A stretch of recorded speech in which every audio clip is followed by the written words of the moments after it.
bump. Hello gamers. Thanks for tuning in to Enoch Breaks It. I can't believe we hit 50 subscribers. It's awesome. My friends all know 4 things about me for sure. I love video games, I love blueberry cornbread, and I suck at numbers. So naturally, my channel's going to be about video games for the most part. Unless I can slip in some cornbread here and there. I've really been trying to decide how I want to present my show. Do I want to go into costumes and let my freak flag fly?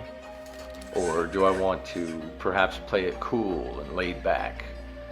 Do I want to appeal to a specific audience or group? Or do I just want to kind of go with the flow?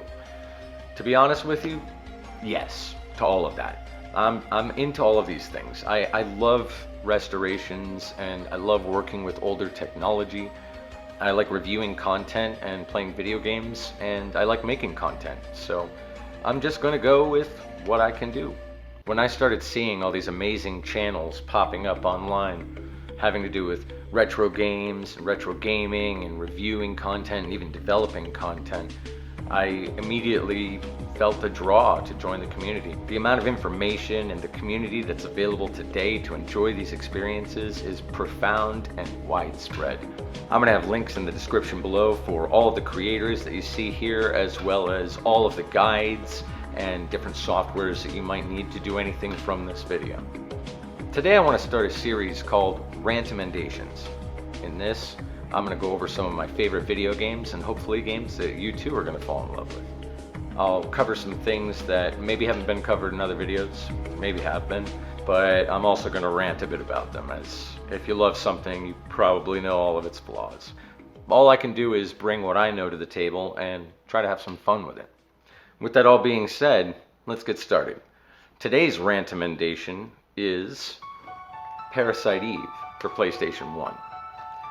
This game was one of my all-time favorite games growing up, and anybody who has played it is probably as passionate about it, if not more. You know what's really funny about this game too, it sold about 1 million copies in the US, but I know no one who owns it that purchased it off the shelf. This was given to me by a dear friend, and everybody I know that has a copy of the game also got it from a friend. It's interesting. Parasite Eve was released in 1998 by Squaresoft. It's a horror cinematic RPG that came out around the same time as Resident Evil. One could definitely consider it in the family with the Resident Evil games, especially the second one. But today we're going to focus on the first one. Parasite Eve is a sci-fi horror novel in Japan. The game was based on that, but the game actually takes place as a sequel to the original book. I haven't read the book or seen the movie, but I've heard some good things about them. The plot follows Aya Bray, a New York detective who's facing off against an unknown supernatural nemesis. The combat is one of my favorites of any game. It is a real-time strategy turn-based RPG combat system, similar to something you might have seen from Chrono Trigger or Chrono Cross. You have the ability to move around and change targets, and the attack rotation is not guaranteed. You have a refreshing energy bar that allows you to attack, and once that gets filled up, you can use it, but then once you use it, the cooldown timer changes and so on and so forth. It's one of the most dynamic and active systems ever, and it's really rewarding payoff for the theory crafting on the gear and the weapons that you have the ability to develop and find in the game. Unlike most JRPGs at the time, Parasite Eve focused on a sci-fi premise instead of high fantasy concept. This was interesting to me growing up because I was much more into sci-fi. And also it was centered in New York, which is the city I was born in. What's really cool is this was the time of pre-rendered backgrounds. Now, they did this mainly to conserve resources and produce more content, but it also added a whole unique charm, and the limitation promoted a gameplay style that I don't think is very prevalent in today's market outside of the indie series, of course. Squaresoft listed this title as a cinematic RPG, and it lives up to that title. I mean, in 1998, these graphics were revolutionary. They were freaky. All my friends wanted to see the cinematics when they came up. In fact, most of my friends that know of this game and don't own it probably watched me play it on our couch. I'm looking at you, Mason. The game's mature rating was mainly for body horror content, which was deemed a little bit grotesque at the time. Probably still is a little bit. But the cinematics, the CGI from them is quite dated and doesn't have the same impact it did back then. That being said, they're still fantastic cinematics. When you first run into the rat under the theater, you'll know what I'm talking about. Crap, did I just spoil it? I just spoiled it right there. Alright, that guy freaked me out. I won't spoil any more of the body horror from the animals. And while the game can be completed in a relatively quick time, theory crafters and min-maxers like myself can really mull over it and get a lot of experience out of it. The game uses real weapons, which is quite interesting to me because, a lot of sci-fi fantasies, you've got the sword of disembowelment or the, rocket launcher of toe destruction or whatever. But in this, you've got the MP5, you've got the M16 and so on and so forth, AK-47s. And the thing I love the most about this game has to be the weapon customization system. You can design so many cool weapons in this. You can take pieces from weapons that you find or abilities and merge them together with other ones, creating the ultimate weapon. And when I keep using the term weapon generically, I mean it. I mean, you can put chain attacks on a grenade launcher or machine gun rounds on a shotgun. It's some pretty cool combinations you can come up with in this. Now, that being said, there's a reason for it. The fact is that this is a difficult game, especially when you're going through on the EX mode and especially on the bonus content, which I'll talk about a little bit later with spoilers. But this game is difficult. You will run into bosses where the perfect weapon you've been honing this whole time won't work for them because they have a vulnerability issue with whatever abilities you've got on it. There's some awesome guides out there, but I recommend just playing through raw and not looking any information up about it. You can really have a lot of fun just by bullying through it and exploring the world. Turn off the lights and enjoy the immersion. Instead of commanding a band of characters, this game wants you to feel alone and isolated. Aya is the only one that can get close to Eve. Nobody else in the city can. Anybody that comes anywhere near gets spontaneously combusted by Eve's ability. So it's up to you to face these challenges. And it kind of comes off in that Resident Evil sense a little bit, but doesn't rely on jump scares. Instead, psychological horror, the development of the story. This game is beautiful. All the music you've been hearing in this video is from the legendary composer Yoko Shimamura. She composed the music for this game as well as a bunch of others for Squaresoft. You've definitely heard her work. She meshed techno music with opera in a way that is modern and aggressive and awesome. The battle themes, the boss fights, the emotional syntax songs, like everything is just absolutely perfectly composed. And what this game lacks in voice acting and modernized graphics, it makes up for with amazing immersive storytelling and some of the coolest combat gameplay out there. Now, before I get into my favorite way to play the game, I've always got to do the free disclaimer. We can't all afford to buy a PlayStation 1 and buy the copy of the game, so either A, you've already got a copy of the game, and that's great. Download it onto a ROM file. I'll have a link in the description below, and then you can play it on a variety of different devices, and this is completely legal. However, let's say you don't have any devices to play it, but you've still got the CD or the ROM, and you just want to get through and play this game. If you don't want to spend any money, the absolute best way is to download emulators and run it on your computer with DuckStation. Now, that's just my favorite emulator, but let's say you don't have a computer and you're watching this video on your smartphone. That is more than adequate to run PlayStation 1 games. You can download the DuckStation app for your smartphone and play it with an on-screen overlay, or you can use a controller with a little $6 clip that holds the phone up in front of you and syncs up via Bluetooth. When I went back to play the game again for the first time, this is the method that I used, and it was awesome.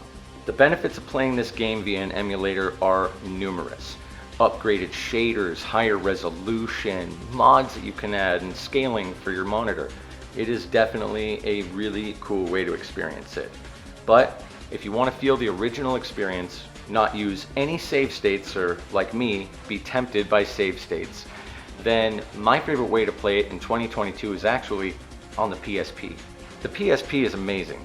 It doesn't have all of the cool tech that you have in most of the handhelds of today, which in this particular case works in its advantage. These kind of games were designed with saves at a specific point, designed to build tension and put an obstacle in front of you that you have to overcome in a timely manner. Using save states, while is a great way to experience the game, is going to go against the design of the game and take away from some of that tension and suspension. The emulator built onto the PlayStation Portable for the PlayStation 1 only plays it the way they wanted it to be played, which means you don't have access to save states and all that. It does have upscaling for the resolution of the monitor, and it looks clean and crisp on here. But because you won't have the UMD available, all you'll have is the little CD or the ROM that you've downloaded. We're going to need to convert that. I'm going to have links in the description below for all of the tools that you'll need to do that, as well as some great video guides on what is necessary. If you want to play it on your computer, on the Android, on the PSP, or if you have the original PlayStation system and the disc and you want to play it that way, either way, I'll have links in the description below. Now, this week's Rantommendation challenge is in the spoiler category. So before I put that down on the table, I'm going to go ahead and ask all the people that want to play this game to turn the video off now. Like, just click off. Well, you're not going to play the game? Why? It's amazing. I've just been... Alright, forget about it. Alright, for those of you who are still here and are interested in the spoiler challenge, this Rantommendation challenge is to beat the Chrysler Building. After you beat the game unlocks a mode called EX mode, and in that, everything is increased in challenge and difficulty, but additionally, there's a whole new dungeon, the Chrysler Building. Once that unlocks, you have access to the actual canonic ending that leads into the second game. Otherwise, you're only beating the base standalone version of the game, which doesn't really link into the series or complete the story the way it was intended. Now, most people don't know about this unless they've read up on it, because the game is actually pretty difficult to get through. Once you get through it, you're probably not thinking, hey, I'll just restart from scratch. But what's cool about it is, it gives you access to your favorite weapon and your favorite armor from that playthrough. So you start out of the gate kicking and strong. Not only that, but you do not have to complete the entire storyline. You actually, at about chapter 4, I believe, when the museum unlocks, get access to the Chrysler Building and can immediately start grinding up to battle Eve, the actual boss. The ultimate being and Melissa's body being taken over by the mitochondria were not the actual boss. The actual boss is that little girl that kept flipping up in your flashbacks, who turned out to be your sister.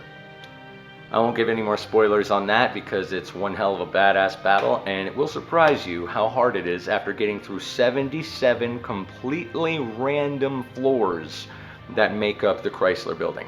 When I say random, I mean every floor's labyrinth maze is generated randomly when you get on it. The level of difficulty goes up with the level of floor, and you only have a key access to every 10th floor after having beaten the boss on that floor. So if you have to leave to drop off ammo or get more ammo or get some health packs from your storage and you come back, it will be a different dungeon. It is one of the most infuriating and yet wonderfully satisfying dungeons to beat in the game, or any RPG that I've played so far. And while a lot of people might think it's monotonous, for theory crafting people who just really love min-maxing and grinding to get the absolute perfect items and weapons, it's awesome. It's a sharpening stone like no other. And of course, all of the awesome elements of the game are present in the climb of the Chrysler Building. You just, in general, have kind of a repetitious feel to the 77 floors before you get to the final boss. Now, before anybody asks, I'm probably not going to make a video for Parasite Eve 2 or for the third birthday. Parasite Eve 2 was a really great video game. It felt a lot like Resident Evil. In fact, a little too much like Resident Evil. The thing I liked about Parasite Eve was that the combat system was so unique and the environment was so immersive. All of those things sort of changed when they got over to Parasite Eve 2. I'm not knocking the game. It actually is a lot of fun. But it is a departure from the game I fell in love with. And the third birthday on PSP, wow. Well, they went from a really strong, amazing, empowered female character getting through some extreme high-concept sci-fi to this over-sexualized absolutely weak and whimpering, destroyed character. I couldn't stand it. Also, the gameplay is completely different in every single way. So if you liked it, if that was your first experience with this universe, you probably did, then that's awesome, and I don't mean to shit on your experience. I do think you should come back and try this, but who knows how your view of this is going to be after being colored by that. It's all subjective, isn't it? I'd really love to know how your experience goes with this game. If you take on the challenge and actually beat the Chrysler Building, please leave a description in the comments about how you did it and what you used to get there. If you don't make it, then, thanks for trying. And either way, I really hope you have a great experience playing it on the PSP, because this was absolutely amazing for me. I got this device probably 5 years, 10 years after Parasite Eve came out, and I never even thought to try to put any PS1 games on here at the time. Of course, custom firmware wasn't as easy to access and as easy to install, but nowadays installing custom firmware on this is something literally anybody could handle.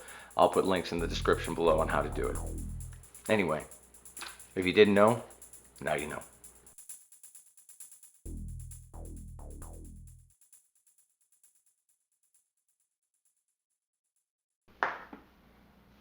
You don't think he got so dressed up just for this, do you? Sure seems like it. Hey, can I play with that quantum spanner? No. Bit above your pay grade, I'm afraid. Joke's on you. I don't even get paid.